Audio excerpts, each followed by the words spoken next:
Guardi, io direttore, sia per quanto riguarda la quota 100 che il reddito di cittadinanza, credo purtroppo siano le dirette e prime conseguenze di una campagna elettorale che ha fatto grandi promesse e che quindi qualcosa deve far vedere che sta cercando di portare a casa, che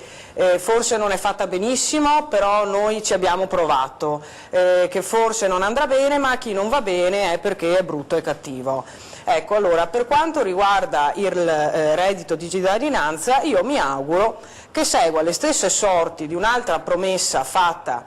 dal governo in campagna elettorale, che è quella dell'autonomia del Veneto, che lei sa che la mia regione è la cosa che mi sta più a cuore. L'autonomia, abbiamo visto che questo governo non ha la minima voglia, la minima intenzione di concederla, quindi io mi auguro che anche per il reddito di cittadinanza il governo mantenga la parola, così per come ha fatto sull'autonomia. Per quanto riguarda il reddito di cittadinanza, è chiaro come non sia una misura che possa essere sostenibile. Facendo un rapido calcolo, infatti 780 euro a persona per 5 milioni di beneficiari fa circa 4 miliardi al mese, che lo Stato certamente in questo momento non può permettersi di erogare. Aggiungiamo che chi va a beneficiare di questo eventuale reddito di cittadinanza non sono soprattutto i cittadini del nord,